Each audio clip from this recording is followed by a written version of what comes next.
नमस्कार, India head में आप सभी का स्वागत है। मैं हूं आपके साथ सुनीता पटेल और शुरुआत करेंगे इस वक्त की सबसे बड़ी खबर से। जी हां, बीजेपी विधायक के बोल पार्टी के खोल रहे हैं पोल। आपको बता दें कि लोकसभा चुनावों में बीजेपी को उत्तर प्रदेश ने बड़ा झटका दिया था। माना जा रहा था कि अभी तक बीजेपी इस झटके से नहीं उबर पाई है। पार्टी कार्यकर्ताओं का उत्साह और जोश भी डगमगाया हुआ है। ऐसे में बीजेपी के सामने अब साल 2027 में होने वाले विधानसभा चुनाव बड़ी चुनौती बनकर आ गए हैं। बीजेपी के अंदर इस समय क्या चल रहा है, इसका अंदाजा जौनपुर की बदलापुर विधानसभा सीट से बीजेपी विधायक रमेश मिश्रा के बयान से साफ लगाया जा सकता है। बीजेपी विधायक रमेश मिश्रा ने अपने एक वीडियो को जारी करते हुए साफ कहा कि अभी उत्तर प्रदेश में बीजेपी की स्थिति ठीक नहीं है। उनका कहना यह है कि अगर हालात ऐसे रहे तो 2027 में यूपी में बीजेपी सरकार नहीं बन पाएगी। बीजेपी विधायक मिश्रा का कहना है कि आज की डेट में यूपी में बीजेपी की हालत बहुत खराब है। उन्होंने केंद्रीय नेतृत्व से बड़ा फैसला लेने की भी मांग की है।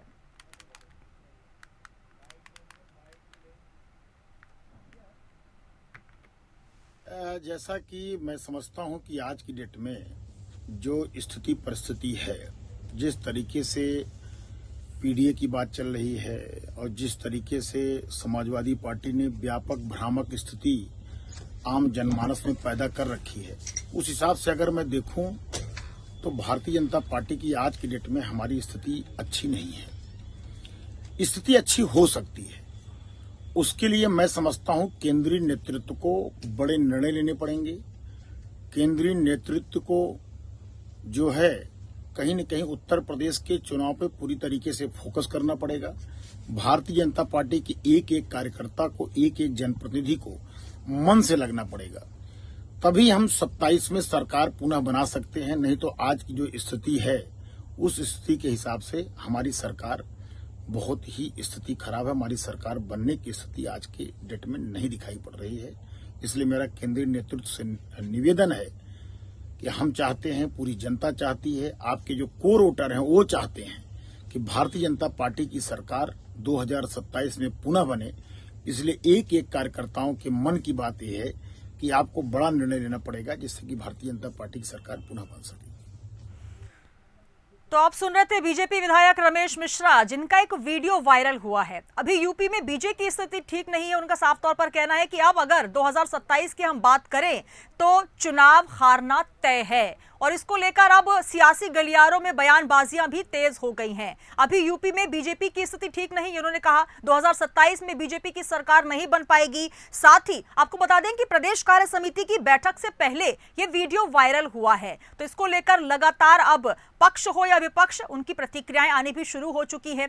आपको बता दें कि इस पूरे बयान को लेकर पार्टी संगठन कहीं ना कहीं इसको असहज करते हुए नजर आ रही है और उन्होंने ये भी कहा कि आईएएस आईपीएस जो है वो भ्रष्टाचार में लिप्त हैं। तो तमाम आरोप लगाते हुए ये बयान सामने आया है, जो कि ये भी कहा जा रहा है कि 5 से 6 दिन पुराना है। हालांकि इसको लेकर अब लगातार बयानबाजियां भी हो रही हैं। हम सीधे रुख करेंगे, चैनल हेड अकील सिद्दीकी जी हमारे साथ जुड़ चुके हैं। अकील जी, जो बयान सामने आया उसमें साफ तौर पर रमेश मिश्रा जी बीजेपी विधायक कह रहे हैं कि उत्तर प्रदेश में बीजेपी की स्थिति खराब हो चुकी है, 2027 जीतना बेहद मुश्किल है। कहीं ना कहीं पार्टी और संगठन पर सीधा सवालिया निशान है ये।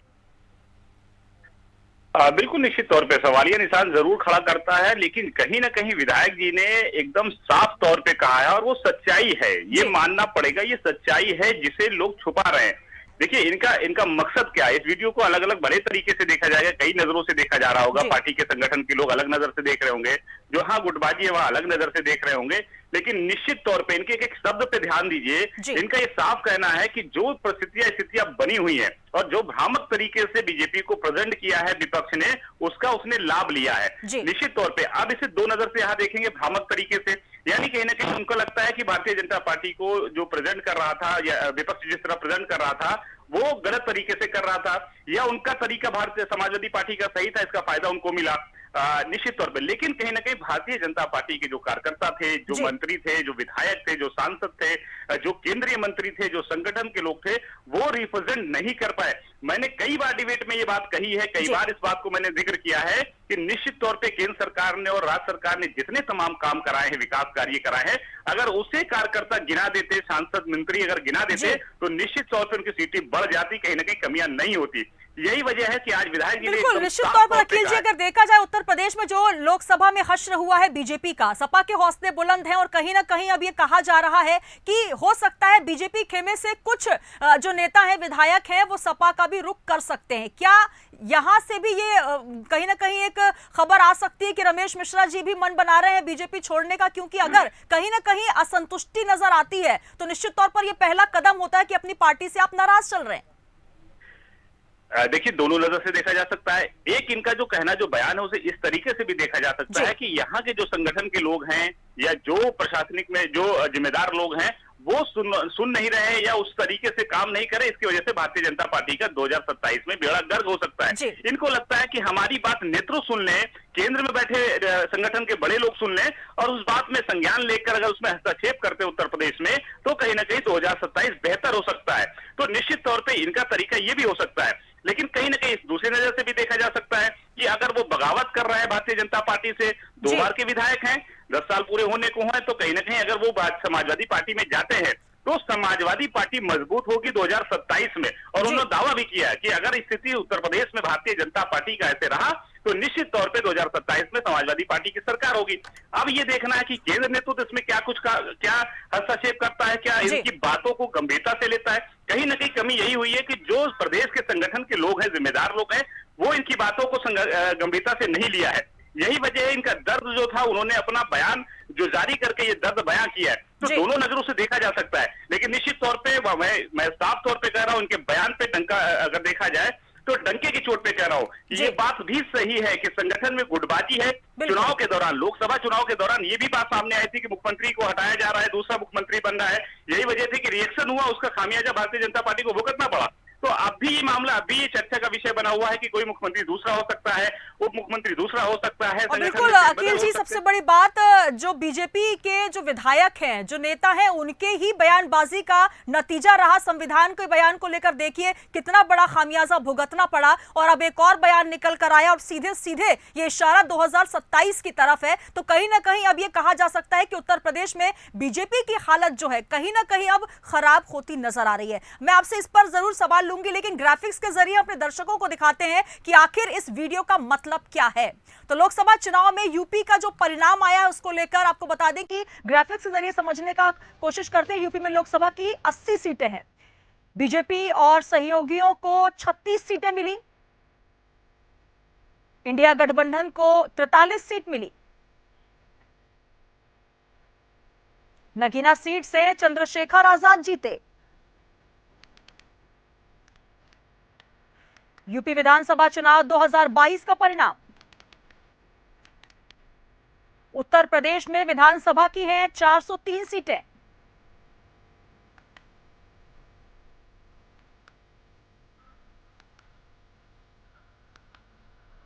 बीजेपी ने 273 सीटों पर जीत दर्ज की और समाजवादी पार्टी को मिली 125 सीटें।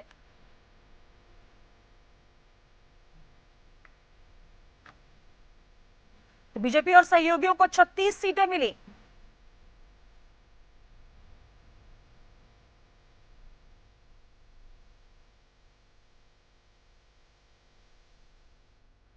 तो लोकसभा चुनाव में यूपी का परिणाम हम आपको दिखा रहे हैं। नगीना सीट से चंद्रशेखर जीते। उत्तर प्रदेश में 403 विधानसभा सीटें हैं। बीजेपी ने 273 सीटों पर दर्ज की थी जीत। समाजवादी पार्टी को मिली 125 सीटें।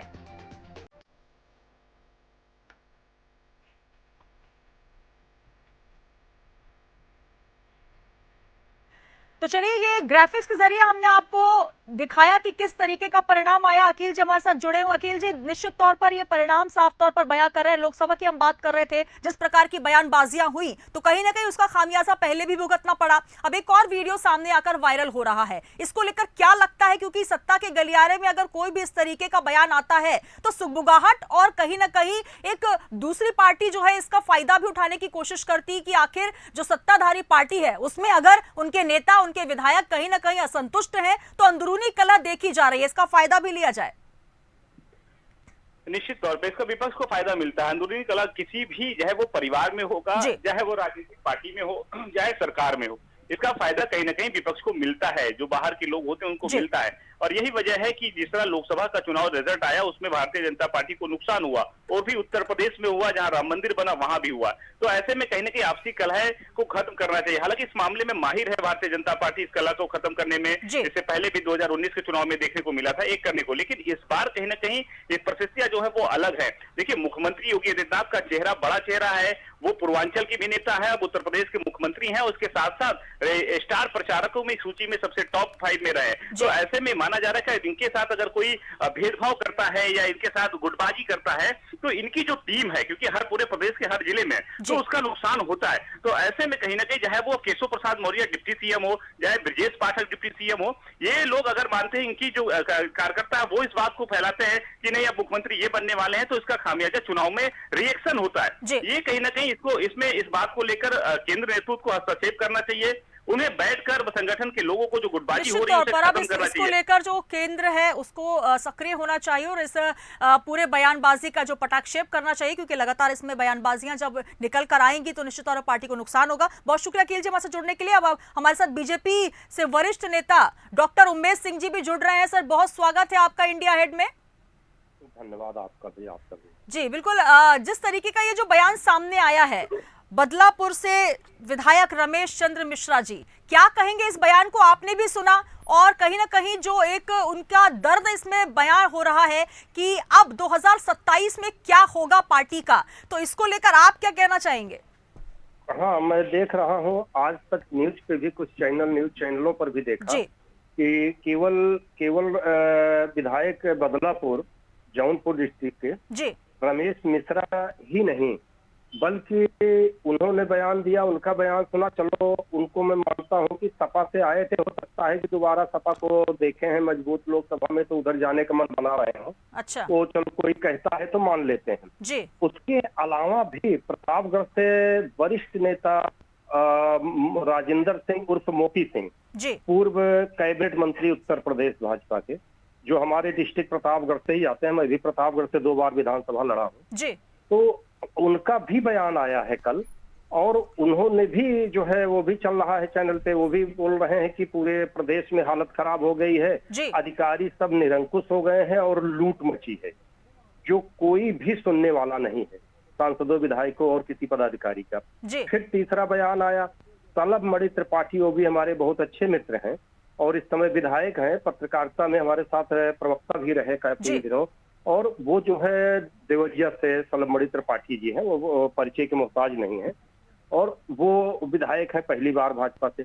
उनका भी बयान आया है, वो भी मैंने चैनलों पे देखा, वो भी बोल रहे हैं कि डीएम को लेकर के परेशान है। लेकिन सर ये बताएं कि इस बयान को लेकर आप बिल्कुल आप कह रहे हैं एक के बाद एक बयानबाजी जो हो रही है, इसको लेकर क्यों आप बिल्कुल आश्वस्त नजर आ रहे हैं कि ये पहले सपा में थे तो अब सपा की स्थिति अच्छी हो गई, सपा में चले जाएंगे? आखिर क्या वजह है कि इनको बीजेपी के खिलाफ बयान देने पड़ रहे हैं? क्या वजह है कि इस तरीके से वो कह रहे हैं कि अब 2027 में क्या होगा? लोकसभा चुनाव में जो हश्र हुआ है कहीं ना कहीं जिस तरीके से, क्योंकि ये कहा जाता है कि उत्तर प्रदेश ही सत्ता की चाबी जो है वो मिलती है किसी राजनीतिक पार्टी को, जब यहां पर ही आपकी स्थिति डावाडोल हो रही है और आपके ही विधायक, आपके ही नेता आपके खिलाफ बयानबाजी करने पर आ जाए, तो कहीं ना कहीं संगठन और सत्ता की जो पार्टी है, जो कैडर बेस पार्टी कही जाती है बीजेपी, कहीं ना कहीं उसकी नींव हिलती नजर आ रही है।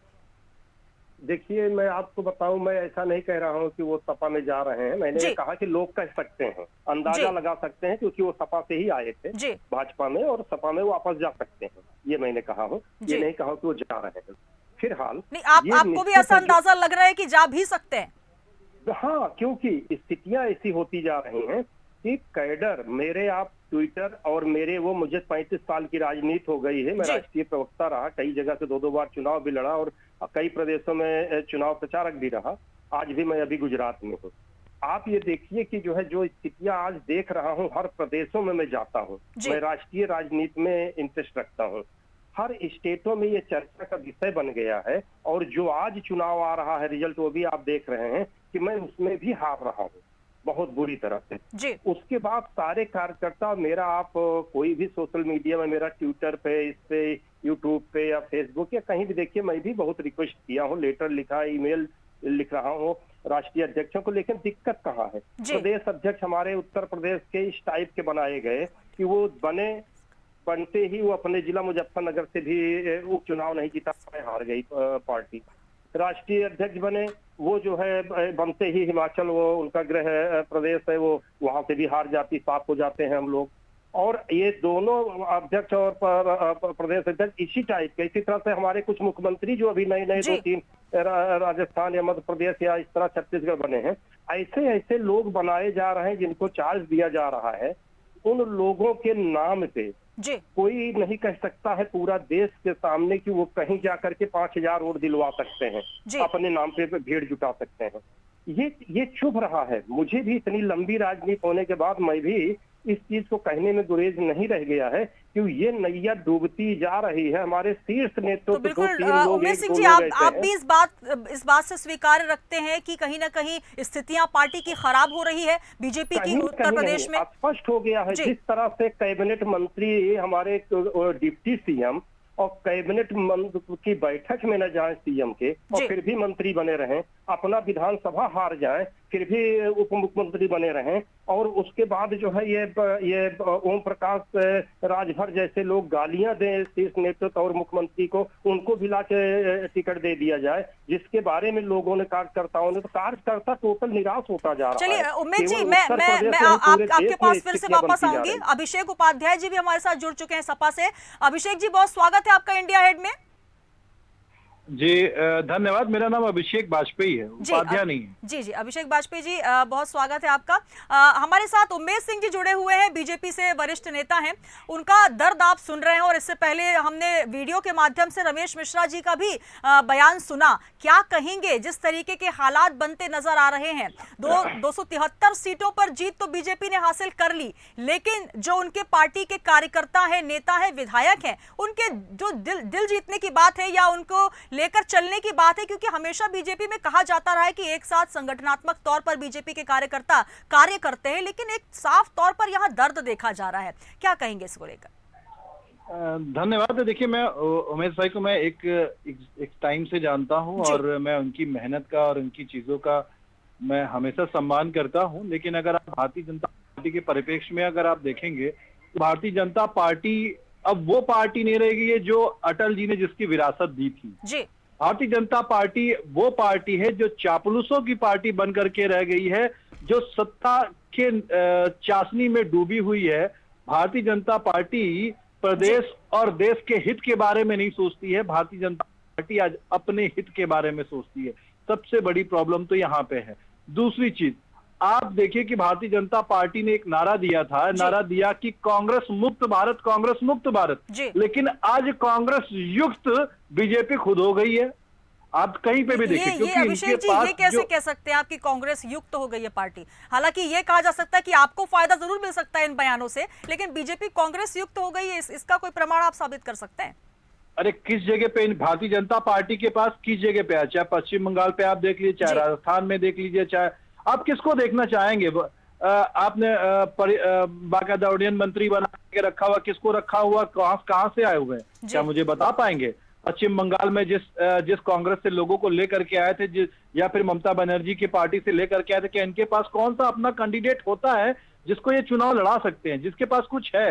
आज भारतीय जनता पार्टी के पास कुछ भी नहीं है। उत्तर प्रदेश में आपको याद दिला दूं कि आदरणीय अखिलेश यादव जी की द्वारा किए गए कामों का ही फीता काट रहे हैं आज तक। आपने देखा कि कैसे सोलर प्लांट जिसको हम सब के आदर्श, हम सब के मसीहा कह सकते हैं उनको, पूर्व राष्ट्रपति डॉक्टर एपीजे अब्दुल कलाम जो थे, उनके द्वारा बाकायदा उद्घाटन किया गया था सोलर प्लांट का, तो उसको बाकायदा बंद हो गया। रोडों की प्रधानमंत्री जी के वो बयान आपको याद होगा कि हम जो रोडें बनवा रहे हैं वो हाईटेक डिजाइन बनवा रहे हैं। बाकायदा हम जिस जगह पे देख रहे हैं उस जगह सोलर पैनल के हिसाब से भी बनवा रहे हैं और कुछ अल्ट्रा मॉडल करके बना रहे हैं। बट हुआ क्या किस जगह पे? आपने देखा कि कैसे बुंदेलखंड एक्सप्रेसवे का उद्घाटन करवाया और जगह जगह पे कैसे टूट करके बिखरने लगा।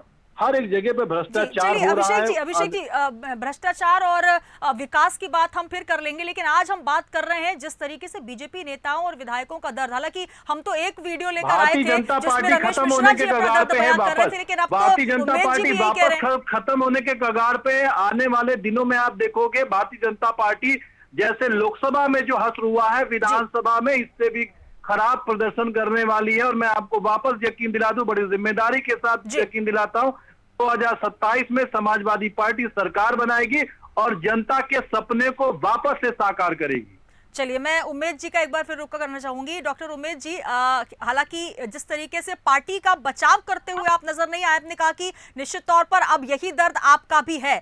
क्या चाहते हैं केंद्र सरकार से, क्योंकि पार्टी की रीति नीति सभी, चाहे वो छोटे स्तर के कार्यकर्ता हो या बड़े स्तर के, ये हमेशा से कहा जाता है मंचों से कि हम पार्टी के एक एक कार्यकर्ता को लेकर चलते हैं। लेकिन जब बदलापुर से विधायक रमेश मिश्रा जी, साथ ही आप भी यही कह रहे हैं, तो निश्चित तौर पर ये एक दो विधायक या नेता नहीं है, आप सभी का एक संगठन होगा जिसमें आपसी बातचीत चल रही है। क्या इसको लेकर पार्टी नेतृत्व तक बात नहीं पहुंच पाई है? क्या उनको इस बात से कहीं ये अंदाजा नहीं लग रहा है कि क्या अंदरूनी कलह अब वहां उत्तर प्रदेश में देखने को मिलेगी और इसका कितना खामियाजा आगामी चुनाव में, क्योंकि उपचुनाव भी होने हैं, 2027 का भी चुनाव है, तो निश्चित तौर पर एक बड़ा खामियाजा भुगतना पड़ सकता है।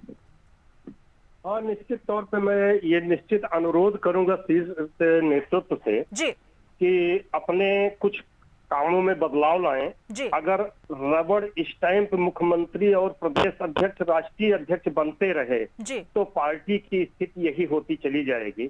एक दिन था कि जब आई थी भाजपा, माननीय नरेंद्र मोदी जी के नाम पे तो डंका बजा था पूरे देश में नहीं बल्कि पूरी दुनिया में। आज वही प्रधानमंत्री हैं, लेकिन कुछ डिसीजन के नाते, कुछ जबरदस्ती इस टाइप के थोपे गए प्रदेशों में, उसके नाते आज क्या स्थिति हुई है कि कार्यकर्ताओं को सम्मान नहीं मिल रहा है, अधिकारी किसी का सुन नहीं रहे हैं। ये कंप्लेनें हर जगह से आ रही हैं और मैं देख रहा हूँ, हर जगह सुन रहा हूँ लोगों का। इसमें सुधार लाना ही पड़ेगा, नहीं तो हम दिन प्रतिदिन नुकसान होता जा रहा है। और केंद्रीय डॉक्टर उमेद जी, मैं आपसे ये समझना चाहूंगी, क्योंकि अब जब बयान सामने आ रहा है, इसका मतलब ये है कि आज और कल की बात नहीं है, लगातार आप लोगों में रोष है, एक नाराजगी है और कहीं ना एक दर्द है। तो आखिर बयान कह करके नीचे से लोग थक गए हैं। मैंने 50 सर, क्यों नहीं मुलाकात आपने सीएम योगी साहब से की? क्यों नहीं आपने मुलाकात बड़े स्तर पर पार्टी के कैडर नेताओं से की? आखिर क्यों हमें या आपको वीडियो के माध्यम से ये बताना पड़ रहा है? क्यों कि मुलाकात अगर आप सीएम साहब से कर लेते, योगी जी से कर लेते, तो हो सकता है कि आपकी समस्या का निराकरण हो जाता। इस तरीके से दूसरी पार्टी को इसका फायदा नहीं मिलता। आज जो उत्तर प्रदेश को ले लीजिए, हर प्रदेशों में हालत बना दिए हैं। आज उत्तर प्रदेश में क्या केंद्र तक नहीं देख रहे हैं कि जिसको जनता नकार देती है, उसको चाहे उत्तर प्रदेश हो, चाहे उत्तरांचल हो, चाहे कहीं भी, जिसको पब्लिक में कोई उनका महत्व नहीं है, उनको वो शीर्ष नेतृत्व जनता के ऊपर थोप देते हैं। जनता वोट किसी के नाम पे देती है, जबरदस्ती थोप देते हैं किसी को। बिल्कुल, ये कहा जा सकता है कि असंतोष है, क्योंकि बहुत सारे जो नेता हैं कांग्रेस छोड़कर, दूसरी पार्टी छोड़कर भाजपा में शामिल हुए और उनको बड़े बड़े पद पर सीधे सीधे पद ग्रहण कर दिया गया, सीधे सीधे शपथ ग्रहण करवा दिया गया। यही वजह है, लगता है, जिस तरीके से मध्य प्रदेश में भी ये बातें सुनने को आ रही है। निश्चित तौर पर यह कहा जाता है कि जो पैराशूट लैंडिंग हो रही है, इसका एक खामियाजा बीजेपी को हो सकता है। निश्चित तौर पे यहाँ पे शुरू हो गया है कि केवल लोगों को लाओ और उनको किनारे बैठा दो। जो घोटालेबाज बड़े बड़े दिग्गज हैं, उनको केवल पद दे दो। ये क्या है? जिसको हम कल चोर कहते हैं, आज वो हमारे ईमानदार बन जा रहे हैं, उनको सौंप दे रहे हैं सत्ता। तो अब पार्टी के कैडर भी समझने लगा, कार्यकर्ता भी दुखी हो रहा है, निराश हो रहा है, और जनता में तो जबरदस्त मैसेज जा रहा है। आजकल बच्चों के हाथ में मोबाइल है, हर बच्चे सब समझते हैं। केवल हमारे कह देने से, मीडिया के बोल देने से, चैनलों पे पब्लिसिटी कर देने से चुनाव नहीं जीता जा सकता। चलिए डॉक्टर उमेद जी, बिल्कुल रमेश मिश्रा जी का बयान तो सुनाया, लेकिन मुझे लगता है कि इसके हमारे चैनल के माध्यम से निश्चित तौर पर अगर ये बात मुख्यमंत्री साहब तक पहुंचती है तो वो भी इसका कहीं ना कहीं संज्ञान लें, क्योंकि इस पूरे मामले में अब ये समझना होगा कि जो 273 सीटें वो जीत कर आए थे, अब उससे और कितनी सीटें जा सकती हैं। बीजेपी विधायक के बोल तो सामने आए हैं, लेकिन निश्चित तौर पर ये कोई एक विधायक, कोई एक नेता नहीं है जो उत्तर प्रदेश में इस तरीके से दर्द अपना बयां कर रहे हैं। हालांकि उन्होंने सफाई भी दी मीडिया के माध्यम से कि ये वीडियो किसी दोस्त के द्वारा रिकॉर्ड किया गया है, ये मैंने सार्वजनिक नहीं किया, लेकिन निश्चित तौर पर सार्वजनिक तो ये हुआ है। और इसको लेकर अब ये कहा जा रहा है कि अगर शीर्ष नेतृत्व इसमें संज्ञान नहीं लेता, कोई कठोर कदम नहीं उठाता, तो आगामी चुनावों में, चाहे वो उपचुनाव हो या फिर आगामी 2027 के चुनाव, ये एक बड़ा खामियाजा भारतीय जनता पार्टी को भुगतना पड़ सकता है और इसका सीधा फायदा होगा सपा को। हमें दीजिए इजाजत, बने रहिए इंडिया हेड के साथ।